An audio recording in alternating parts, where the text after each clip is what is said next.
right, guys. Today we're going to do something a little bit different. We're going to call this episode 1 of Grown Men Talking Baseball Cards. We've got a special guest this morning, Michael Moeller. A lot of you guys may know him as DoubleXTheBeast. So how's it going this morning, Michael? It's early. It's going good, though. It is pretty early, that's for sure. So we'll just dive right in here. How did you come up with the handle DoubleXTheBeast? Because a lot of people know you as Grant Hill Super Collector, so that just kind of stands out a little bit.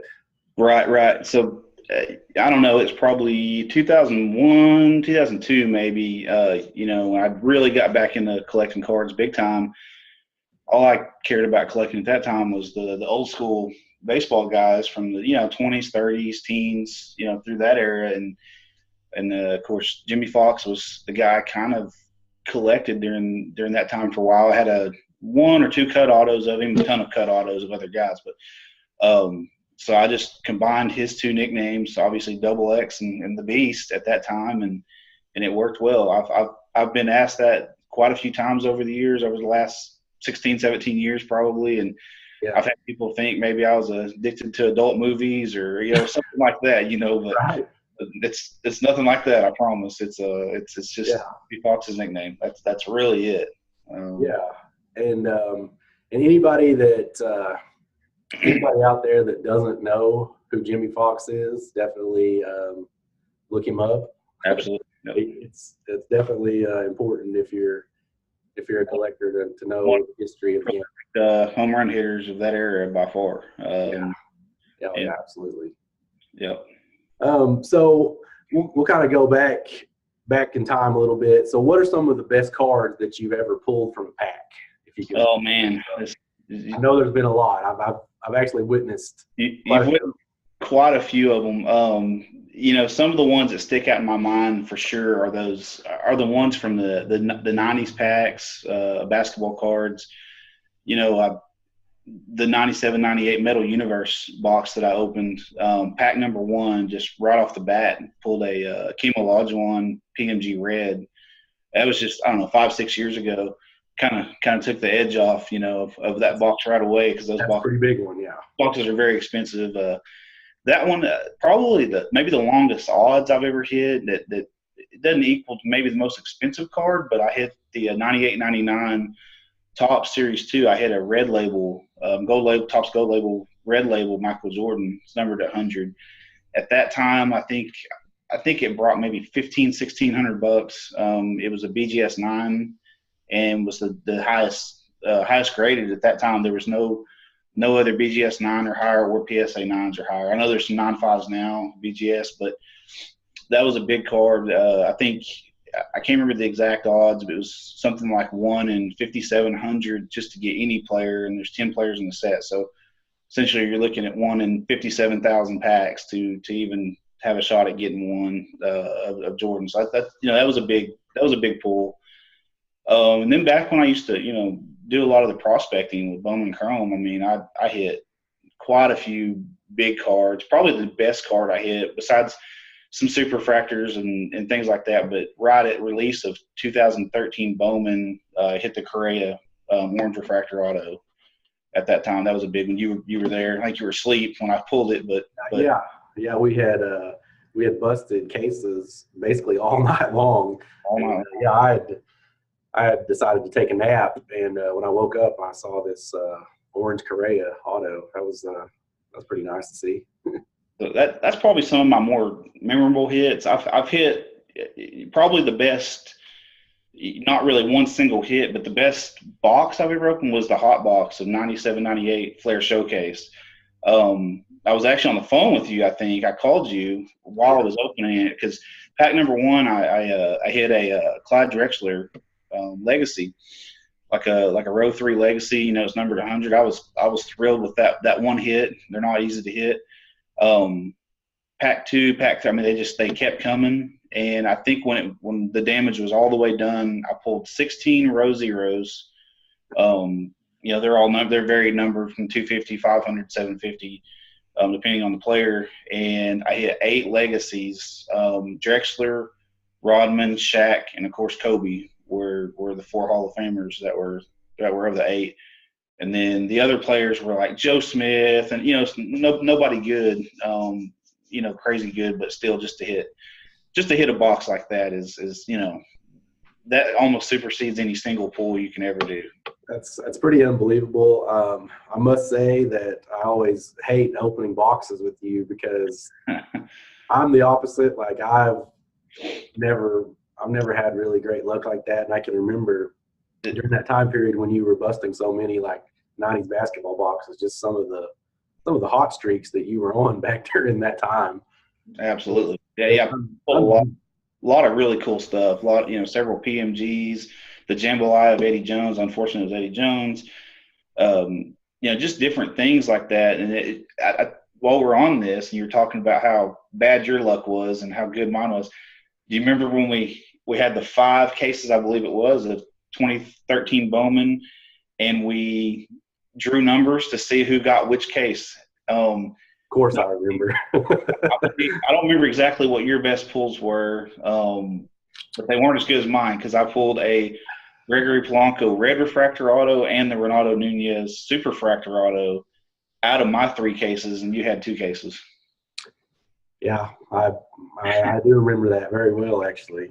I'll bring up bad stuff again, but there you go. Yeah, I think for me, like the best pull that I've ever had, it was out of 2006 Legendary Cuts case. I pulled the Satchel Paige cut auto, which was really cool. I think that one was numbered, I want to say to 9, something like that. Yeah, 7 or 9 probably. So that was my big pull, which is obviously cool, but I've definitely, struck out way more than that happens when you open a lot of boxes. I've struck out a lot of times too, but I've hit a lot of big stuff too.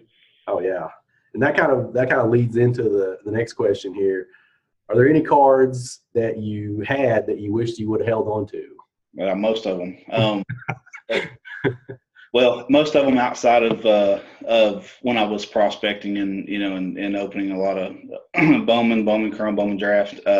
Most of those I'm thrilled that I sold them when I did.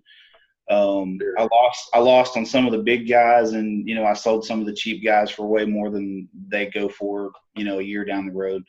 But yeah, the Key Olajuwon PMG Red was probably the most, because those boxes you can't afford to open them now. Those days are gone, and I remember it very specifically. Had no chipping on the edges, which is so hard to come by on those. Whoever's ended up with it, they've got probably the highest grade PMG period that I've ever seen, out of that set. So I really regret that. I think when I sold it, it was around $1,000, right at $1,000. And I don't know what in that grade, what it'd be worth now. A lot more than $1,000, I know. And how much were you paying for the boxes, like during that time period, like for that box, for instance, just to kind of let people know? So that box specifically, it came from Addison Sports Cards in right outside of Dallas, and I think I gave $88 if I remember right. I talked to the guy, negotiated with him, and he wanted $75 delivered for it, and I told him, I said, you know what, I'll pay the shipping on it. I knew it, and they hadn't skyrocketed at that time. This was probably 2012, right there somewhere. They hadn't skyrocketed yet, but that was still a fantastic deal. And I ended up buying quite a few other boxes from them. I remember buying at least 1 or 2 97, 98 EX 2001 boxes. They were $70, $75 at that time, and 97, 98 metal championship boxes, I was getting those for well under 100, $80, $60. You and I went to one card shop. I'm not going to name the card shop because I don't want people maybe stealing our stash, but you and I went to one card shop on the way to the National and stopped by, and I regretted even going to the National because I wanted to spend all my money right there at the time. But I remember getting a 97, 98 Skybox Premium Series 1 box. I think it was about $30 at the time. I remember 98, 99 Fleer Tradition, those boxes with Playmakers Theater and Classic 61s. Those boxes are not cheap now. And I bought maybe 5 or 6 boxes from this one shop for $25, $30 a piece. Right. I think a 98.99 Metal Universe box I got from them for $100 even. I don't know. Those boxes are $700-800 now. So I was buying them. I was buying them cheap. They were priced to absolutely bust the crap out of them, and they were also priced to save. And I didn't do that. I wish I'd have busted half and saved half, but Yeah, and I know during that same time period you mentioned the National. I don't remember if it was that year or not, but I know there was one year that you bought just a boatload of 96, 97 EX 2000 boxes. Yeah, I bought. That was like 2012, maybe 13. It was either that National or the one after when I did that.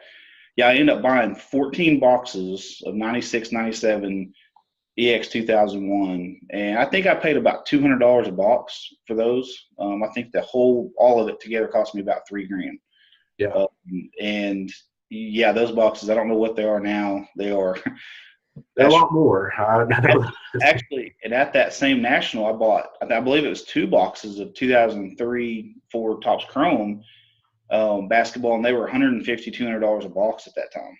Yeah, and those are easily a couple thousand a box now. Yeah, I busted both of them, and both my LeBron bases were off-centered horribly. So, but I had fun opening during those years. I don't open like that now. It's gotten too expensive to open the stuff I want to open, and so I stay away from it. I just buy singles mostly now.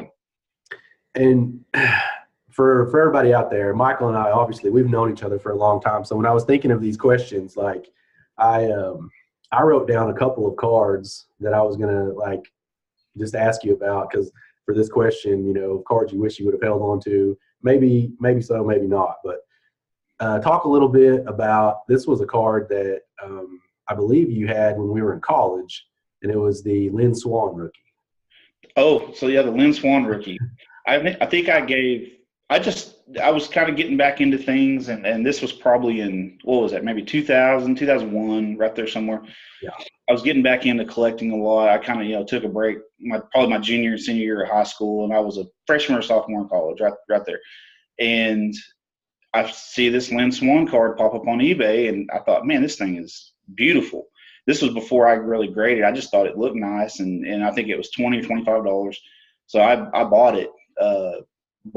Had it for maybe a year or so, never graded. I didn't know really much about grading at that time. I finally sold it on eBay, and when I sold it, I think it went for $100-something or something, and I think it was maybe a month later, the seller at that time hits me up, or the buyer of it hits me up at that time and tells me it graded a BGS 9.5. And I think at that time there hadn't even been like a BGS 8, or I think PSA 8s, maybe 9s were the highest in PSA. So it was a beautiful card. I knew it would grade high. I just didn't know, much about grading at that time, and I definitely kicked myself for that one. Yeah, yeah, that's a nice one. And then also another card I kind of thought of a little bit was the 1933 Gaudy Lajoie. Let's hear a little bit about that. So I bought, you get on eBay and you see these lots of just crap. I mean, they're just big lots of stuff. And at that time, I was trying to buy some vintage, and I was doing 55 Bowman. I was kind of buying some of those at the time. I really liked the TV set look, and yeah. So I had bought a pretty big lot of those, and it had some other just vintage stuff in it. And in there was a 33 Gaudy Lajoie that was just crumpled up, terrible shape. And I didn't know anything about the card at the time. I knew it was a rare card. I just assumed it was a reprint, something like that. And eventually down the road, I sold it, and the guy I sold it to hit me up and said it graded authentic, which is crazy. I gave nothing for it, and even when I sold it, it didn't even sell for much. It looked horrible. I'm sure people thought it was a reprint too, and I even sold it as likely a reprint because I had no idea. I had no way of knowing other than to send it to grading for grading, which I didn't do. Yeah, and at that time, we were in college and we didn't really know much about grading, and right. Yeah, so I just knew about cards. I liked the way they looked, or ones I had whenever I was younger. That's all I really knew. I was trying to get into the vintage market, and like I said, mainly cut autos, and a lot of lot of these memorabilia cards. SP Legendary Cuts was big at that time. And I really liked a lot of those players. And I cared more about bat cards and jersey cards and things like that than I did necessarily, an older vintage card like the Lajoie, unfortunately. Yeah, that's a neat story though. Anyway, it is. So if you can think back, what are some of the best card purchases that you've ever made? I mean, we just talked about a couple of them there, but John Anderson will probably watch this and probably kick me, but a lot of cards I got, a lot of my Grant Hill cards, I got them, 2, 3, 4 years ago. A lot of them came from him, not just him, but other guys. And I gave pennies on the dollar for some of those compared to what they sell for now. I know, my PMG Red, I gave $600 for it at that time, and there's one on eBay right now that's already $850 at the end of St. tomorrow night. So it'll probably go for $1,500. Those are good purchases. Trying to remember like some of the stuff I've had. I haven't had just a ton that I would say are just phenomenal flip deals. I don't really flip, so I'm not. When I used to prospect and stuff, I mainly busted a lot of the stuff, and things like that. But mainly my Grant Hill cards from my early purchases, specifically the PMGs, things like that. That's probably the best purchases I've ever made. And I wasn't trying to make money at the time. I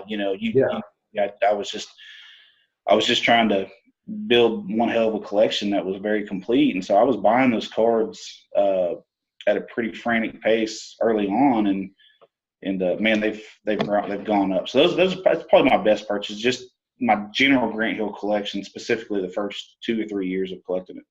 And then kind of on the flip side of that, what are some of the buying mistakes you would say you've made? We've all made them. Well, when I was prospecting, some of the guys, you invest in some of these guys. Gregory Polanco, I pulled the red, so I thought, I need to buy a bunch of his stuff. Maikel Franco, I bought a bunch of his stuff after I pulled a purple auto number to 10 and thought, I need to, keep collecting. I didn't lose a ton. If I'd held on a little bit longer, man, what a mistake that would have been, Probably too, when I was collecting the 96, 97 Topps Chrome Refractor set, I overpaid for some of those, the PSA 10s big time that I had bought and some of the high grade ones. But you had to get them, and that set doesn't seem to be quite as expensive now. So if I'd have held on to those, there's some of those would have went down. But on the flip side, Kobe would have went, up tremendously. Because my Kobe on, it graded a PSA 9, which was about $1,000 card at that time. I don't know what a 9 brings now. A lot more than that. Yeah, and that's something. I've collected a few like PSA sets during the years, and that's something that you'll notice is as the pop on some of these tins, as it starts to increase, the price tends to go down because there's only so many people that are going to be interested in those commons for it's only really if they're collecting a set. Right. Once the active 2 or 3 guys get those cards, the price is going to go down. You're not going to get the bidding action the way that you normally would. The only way that you do is if the people who already have them, if they buy them, that way they basically corner the market. That's the only way it happens, and that does happen. But those cards that aren't serial numbered, there's going to be more and more of them graded. It's just part of the game. What about have you ever made any purchases on a card where the card either turned out to be counterfeit, trimmed, whatever, just altered in any way? Oh yeah, I have, and I haven't bought any like that in quite a while. I remember, I don't remember if me and you went in halves and bought the Andre Dawson rookie at one time. Yes, and it was beautiful. I mean, it was a solid 9, PSA 9, was it 77 Topps, I believe that's it. And we sent it in, and it came back recolored. The edges have been recolored. Just very heartbreaking, because it looked so good. And then at the same submission that I sent in a 84 USFL Jim Kelly that was perfect. I mean, I thought it had a good shot at a 10 and or a solid 9. Yeah. And it came back trimmed. And I was devastated on that one too. And Probably the weirdest one I've ever had was back when Matt Holliday was playing good. I don't know if you remember this or not. When I think this was the same submission. Maybe in the same submission. It was the first submission that we ever did in PSA. I don't remember exactly what the card was. I think it was a 99 Bowman Chrome, like an international refractor or something. Gold, I think. Maybe it was a gold. I think it was. And it was. I know it was a really nice card at that time. You know, Matt Holliday was big time, and it came back trimmed. Yeah. I was very surprised on that one. And, you know, I've learned a lot over the years, especially in the 90s market. I could go into a lot of detail on some of the fakes, you know, especially with the rubies and some of these other cards and altering cards and trimming. And, you know, there's a lot of them. You have to be careful. You absolutely have to be careful. Yeah, obviously that was our first ever PSA submission, and we thought we had some cards that looked perfect, and ultimately PSA let us know why they looked perfect. Absolutely, no doubt about it. Unfortunately, yeah. So, how big of a problem is altering cards in the hobby right now? I think it's huge. I think faking, altering, you know, shilling, you know, all these things, they all kind of go hand in hand, and it almost adds a big cloud over the industry when these people do this, and they do it because this is more important to them than anything else. You know, I'm not going to name any names or anything, but we all have seen threads, we've seen Facebook posts, we've seen all this stuff, you know, going on, and you know, it's sad. It really is sad because, you know, I enjoy collecting and doing things, but when you go on eBay and you see a big time card go at auction, first thoughts now are, is it fake? You know, is it trimmed? Is it altered? Has the patch been changed out for a better patch? You know, has the auto been wiped away and they had the player re-sign it? Is the auto real? You know, all these things go through your mind right off the bat. And then that's just the front side of it. And then you get to the back side and you see a big sale and you go through bidder history and you can find shilling just immediately. So it's, you know, a lot of these guys, all they care about is making money, and what they don't understand is they're driving a lot of people away from the industry, and that it'll continue to happen if they don't stop. But nobody's going to stop them. You know, it's just the way it is. You've got to be careful when you're buying. And to your point there, you say, you know, like when you go look at a card now on eBay, you know, you're really questioning, you know, everything about it. And I think for me, the thing that I've noticed that has really changed is before you would look at a raw card that way, but not necessarily a graded card. And now we're seeing all these altered, trimmed, all kinds of stuff showing up in these graded card holders. So what role do you think that the graded card companies play in all this? Yeah, they play a huge role because they play a huge role. So do these auction sites, you know, these big, you know, the ones, Pre-War Card Collector, Probstein, you know, not them specifically, but all these ones that are like them, they all play a big role because when you send a card in for grading and that card hits the open market, you expect that grade to be a representation of that company. You expect them that card being authentic and you know, unaltered. That's a direct, you know, correlation to what those companies should be doing. It should be a representation of how high their standards are. And when you see a card that's a BGS 9 and you know, it's a BGS 9 1 minute, and then, you know, 3 months down the road, it's a BGS 9.5, and you can clearly tell that something got altered on it. Right. That leaves doubt in buyers' minds, and it's going to steer people away from grading. And so I hope PSA and BGS and SGC, all of them, I hope they all, you know, watch videos like this one, and I hope they're on social media, and I hope they're really paying attention to what's going on, because they need to, in some way, they need to start logging serial numbers. That needs to happen now. I mean, that seems very simple. Simple. I mean, how hard is that? You know, you put what serial number and what grade that got. That needs to happen, you know, today. And so far, nobody has taken that responsibility. And I don't know why. I don't know. I can't imagine it being difficult. I could do it in an Excel spreadsheet and keep track of cards that go across eBay. Yeah, I mean, a lot of these issues. I mean, the the problems can sometimes be really complicated, but sometimes some of the remedies, like some of just the small measures that you can take, are very simple. Right. Yeah. You're not going to stop people from doing it completely, but when it gets logged somewhere and they realize that people can easily access that information, I mean, it should slow them down. I mean, if I was doing that and I knew that serial number was going to be logged somewhere, I'm probably not going to do it, because that's going to put your name all over that. Definitely going to, deter it somewhat. I mean, what do you think the remedy is? I mean, it's like you said, logging the serial numbers, keeping better records.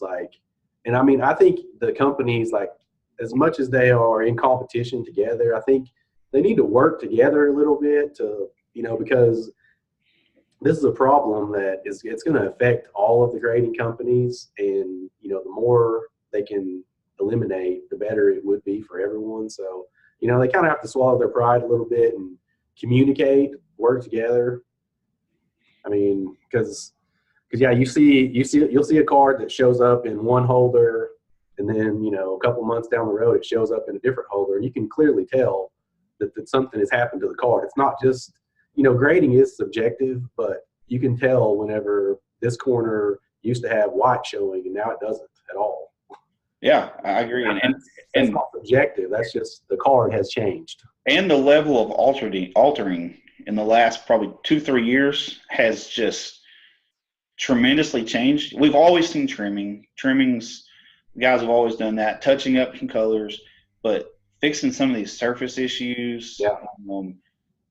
Repairing the slight corner dings. I mean, I don't know exactly how they're going about it, but I can look at cards and tell you that it's going on. And then also with the fakes, it's just no different. I mean, the level of printing, you can print stuff on your home printer now that looks pretty darn good, and these guys are buying, high dollar equipment to be able to just fraud people, and that's what it is. It's just it's sad, but that's where we're at.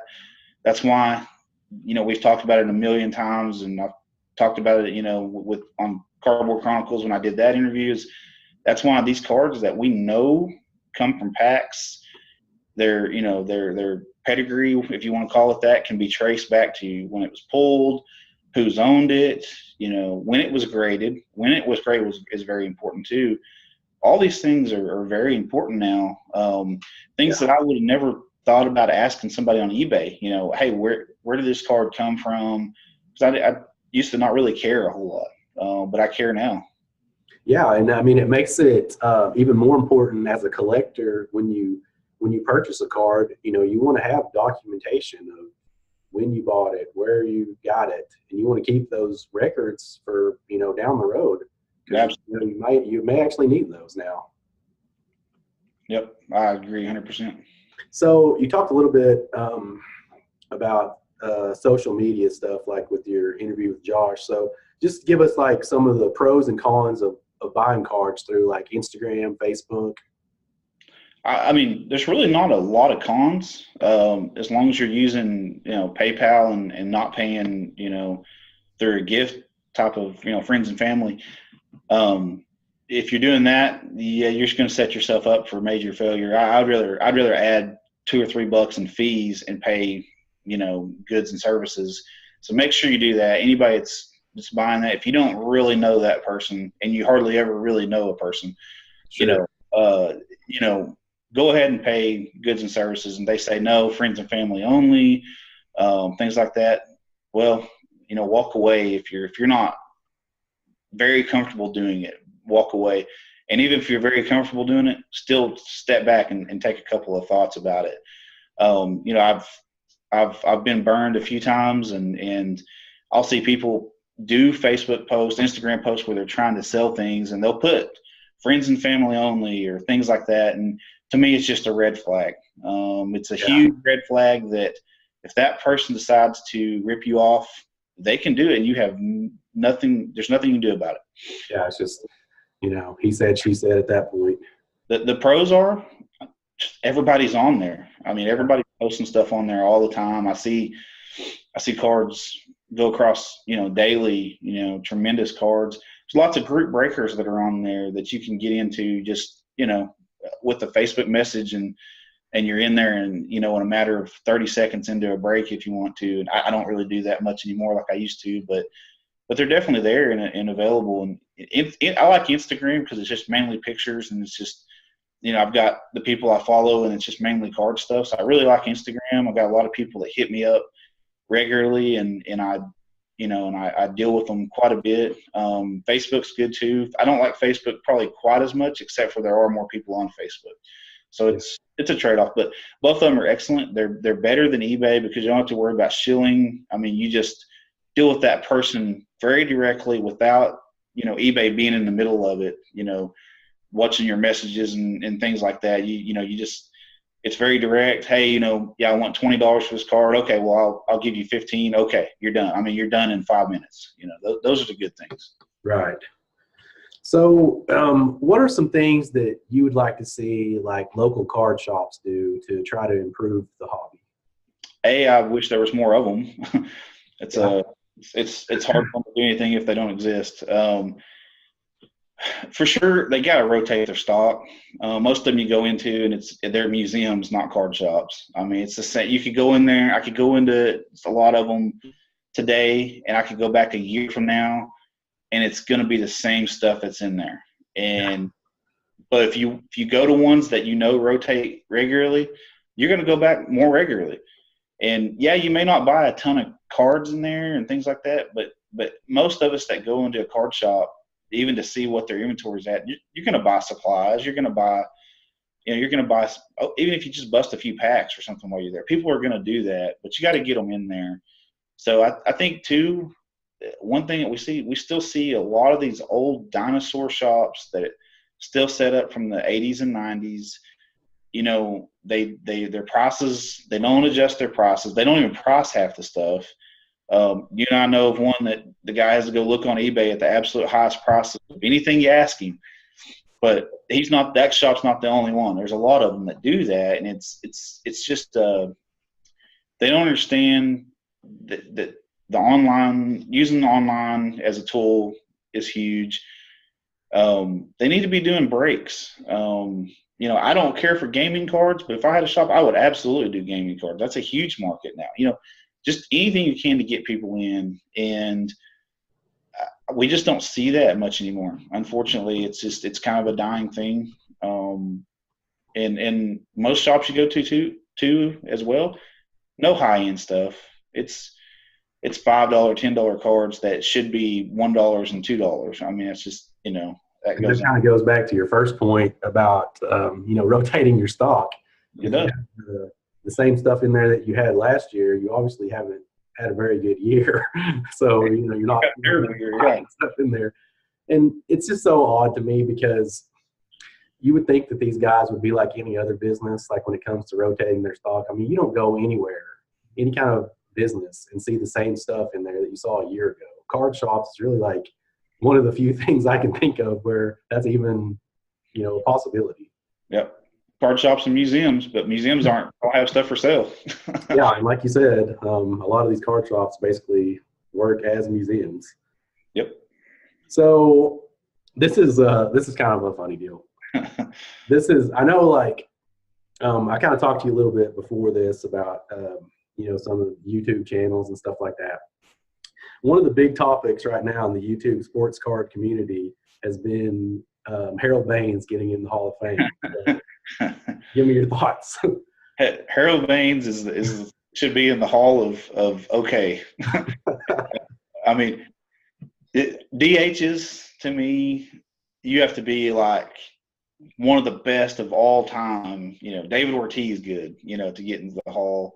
Harold Baines, he was a good player. I mean, he was a good player, but does anybody that has ever watched baseball, even if you watch a Little League game, does anybody look at Harold Baines and say, this guy's a Hall of Famer, this guy deserves to be in there with Ted Williams, Babe Ruth, and, guys like this? No. It's crazy because, I've seen so many people that have talked about this subject, and I don't recall one single person saying, yes, he definitely belongs in the Hall of Fame. Really good player. I mean, I'm not bashing Harold Baines as he played for what 20 seasons almost, I think, something like that, and he was a good player for a very, very long time. But for a guy who only hit, his only job was to worry about hitting, and he's not in the top, probably not top 50 in any category, not that I know of. I don't know his stats, great from memory, of all time. Yeah. How does he make it into the elite that's only supposed to be the guys who are in that category? That's tough. And like I said, great player, good player, not great player, good player for his career. Long time, he's more a stats accumulator than he was one of those guys you just think he was the best in any era.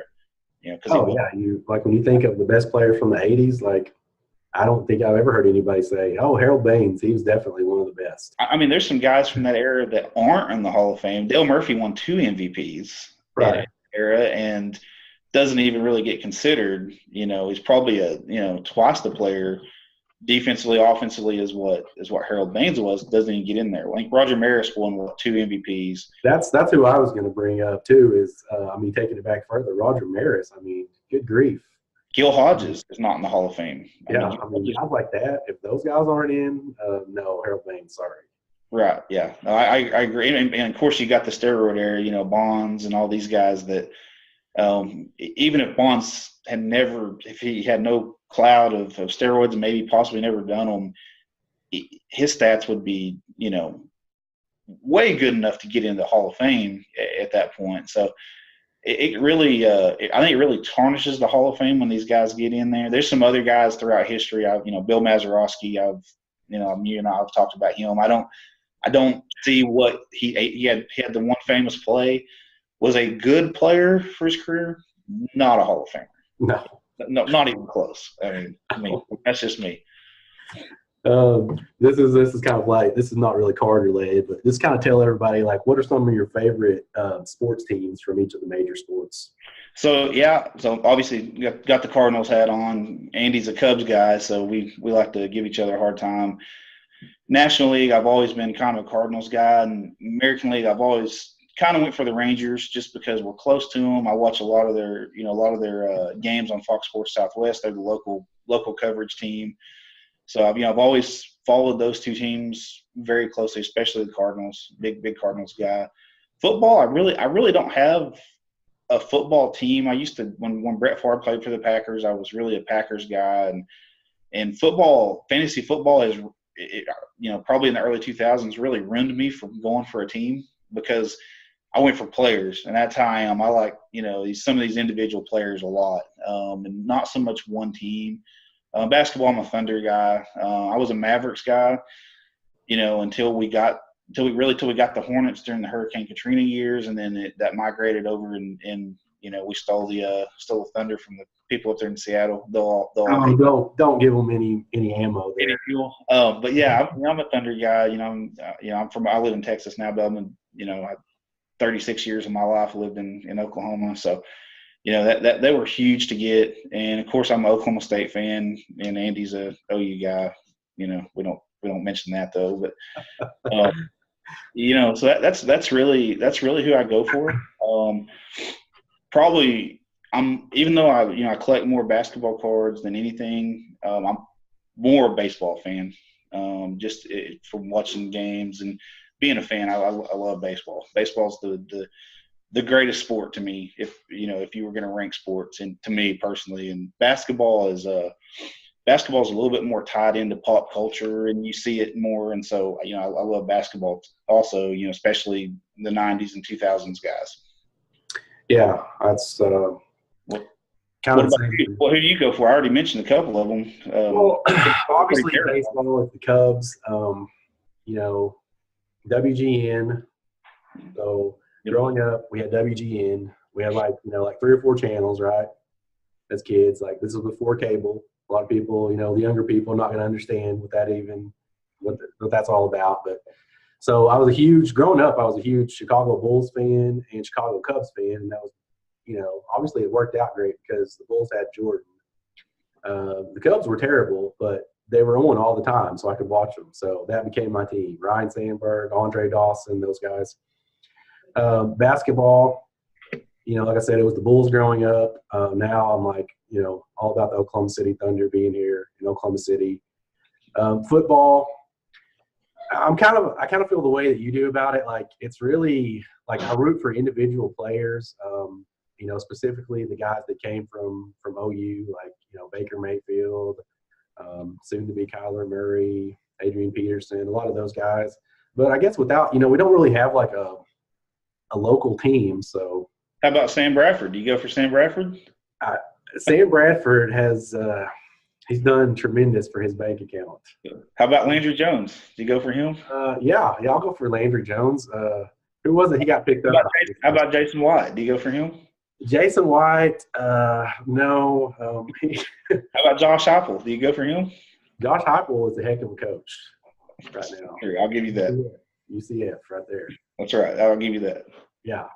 I really don't have like if I had to say a team, I would go with the Packers, and it's kind of like what you said. Like, I was a huge Brett Favre fan when he was playing, and actually, it's so weird because my favorite player now in the NFL is probably Aaron Rodgers, and I couldn't stand him like the first couple of years just because, I felt like the Packers kind of screwed Brett Favre over, and so I didn't like Rodgers in the beginning, but he's grown on me. So he's pretty impressive. All right, let's finish up here with what are a few cards that you want to pick up here in 2019? Well, obviously more Grant Hill cards. I've got so many that I want to get. Probably number one on my list isn't the most expensive or anything like that, but the 99 2000 Skybox Premium Star Rubies, number to 45. I want to close out all my Star Rubies. That's the only one I don't have. I bought one, 2 years ago, and the guy provided tracking number, and it said that it made it to the post office. It never made it from overseas to the U.S. Yeah. So I don't know what happened to it. I don't know, but that card's probably number one. And then this year throughout 2019, we're so early in 2019. I would love to get probably another one or two one of ones this year if I could. I know where two are that I'd like to get, if I can. And then, really it's a lot of just, like I need 97, 98. I need the teal Upper Deck game jersey, things like that. Nothing crazy. I'd love to have the one of one credentials.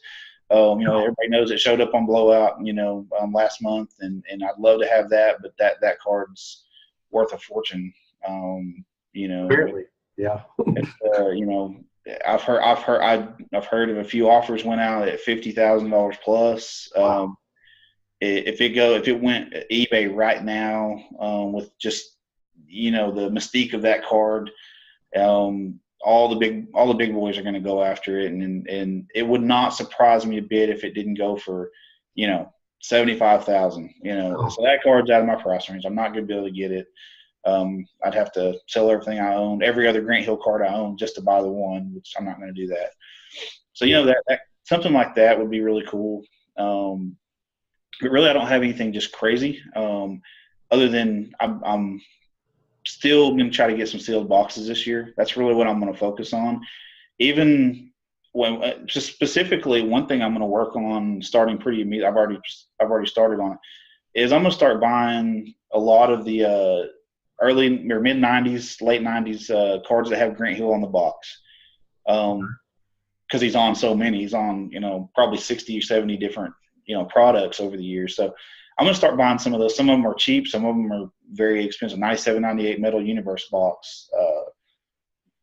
That one, if I decide to buy that one, that's well over 1,000, maybe even upwards of a couple thousand. So yeah, that'd be a tough one. That's a tough one for sure. So that's really what I'm going to work on. I don't have a whole lot of very specific cards other than just to keep knocking out cards off my checklist, on my Grant Hill checklist. What about you? What are you going to buy? Well, I always come up with these specific lists of specific cards, right? Right. Absolutely. And then what happens is, a couple of months will go by, none of those cards pop up, and you kind of get the itch to buy something, and you know how it is when you get that itch, you got to scratch it a little bit. Yeah. So, just probably some of the classic cards. Like I know One of the cards that I've always wanted is the 1932 U.S. Caramel Lou Gehrig. I actually bid on one of those. It's probably been a couple of years ago. Got outbid at the last second. Still to this day, I'm upset about that. Maybe it's so cliche, but I would really like to get a Michael Jordan 86 Fleer. I mean, it's one of those cards like they're certainly not rare, but it's just that card to me is just so iconic. It's the number one most iconic basketball card, period. Yeah. And 52 mantle.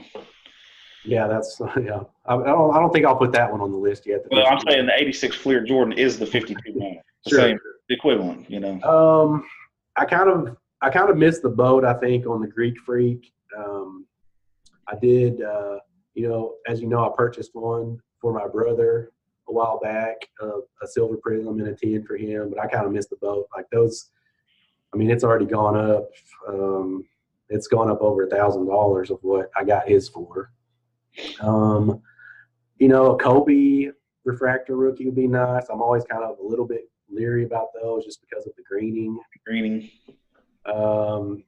Maybe some vintage baseball, like a Hank Aaron rookie, something like that. And then, anytime I come across, you know how I am with like sealed cases, like anytime I come across something that's just like tough to locate or has something fairly iconic in it, and I can get it at a decent price, I like to kind of stash some of that stuff away. So yeah, you got several stashed back right now, I think, don't you?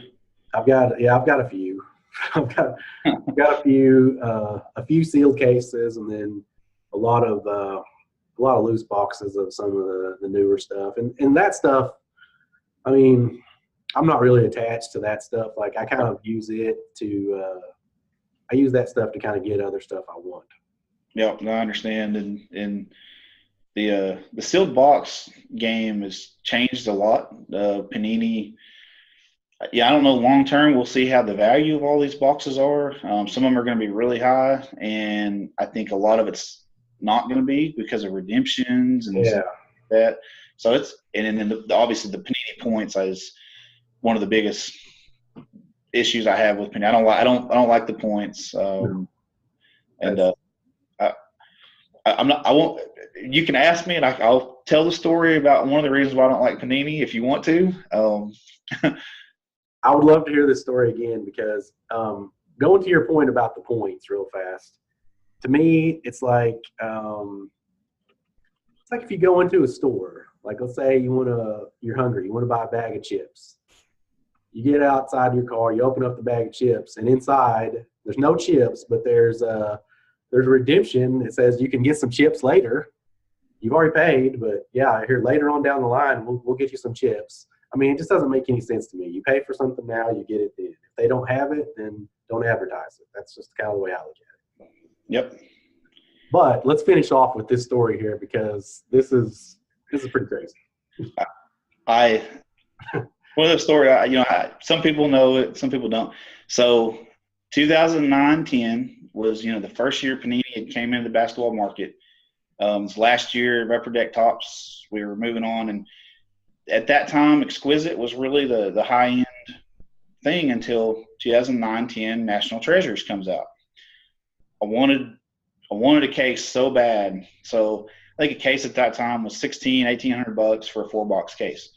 So I had some friends of mine and Andy's, Kevin and Jason, they own a card shop there in Oklahoma City. I had them order it. And it came in, went and picked it up, and drove home and went to bust it. And I had a friend of mine that's he's in the Air Force, been in the Air Force for almost 19 years now. He just happened to be there. He was back from Korea on leave. My wife, myself, we were all, going to watch this box break, going to do it. Open the first 3 boxes. I get to box 4, pull it out. It's got the cellophane, it's got the seals on it and everything. I open it up. There's no cards in it. It's empty. And I was pretty upset. And the other 3 boxes were good. I was probably even on money at that time. I was kind of thinking this is going to be, the over the top. And so I reach out to Panini, thinking they'll absolutely, they're in Dallas. I'm 4 hours away. Maybe at the worst case scenario, I can drive down, take them all this, let them see it. I was willing to do that. I was very willing to do that. And they basically, it came down to, I didn't film the video. They said, you didn't film it. You have no proof. They wanted me to send them all of the stuff. They told me it might take up to 4 to 6 months at the time, to analyze and see if I had placed a sticker of my own on there to make it sealed and all kinds of crap. Since that day, and keep in mind, and Andy knows, at that time I was buying probably $15,000-$20,000 a year in sealed boxes. Yeah. That they would have got all that business because they were the new ones coming in. And I stopped right there immediately. I didn't open anything with them. I was very tore up. I thought, oh yeah, we've got a new company coming in the market, and they're going to be glad to take care of some of their customers. It didn't happen. It didn't happen. I still got the box. Next video I'll go dig it out. I kept all 4 boxes, just for the hell of it, because I was ticked off. So still got them, but I've moved on. That was almost 10 years ago, but I still don't buy Panini. Really at all. I will bust a little bit of Prism when it comes out retail, but outside of that, they lost a big customer. They don't care at this point in time. Group Breaks have taken over anyways with that, but yeah, that's my crazy Panini story. And one of the reasons I just do not support them as a company, and it goes on the designs, and they mass produce a lot of this stuff, and I hate, when there's 20 different variations of a card and all they do is change the color here or there, and they go from number to 15 down to 10 because they changed one color. I don't like that. But anyways, that's my crazy Panini story, Andy. Well, that's a good way to finish. All right. Well, that's all we got for today. Thanks for getting up early this morning and joining me on here, Michael. Everybody go check out Michael's YouTube channel, DoubleXTheBeast. You'll see some crazy Grant Hill stuff that, quite honestly, literally some of that you won't see anywhere else. Absolutely. Yep. No doubt. All right, everybody. See ya. All right. Thank you.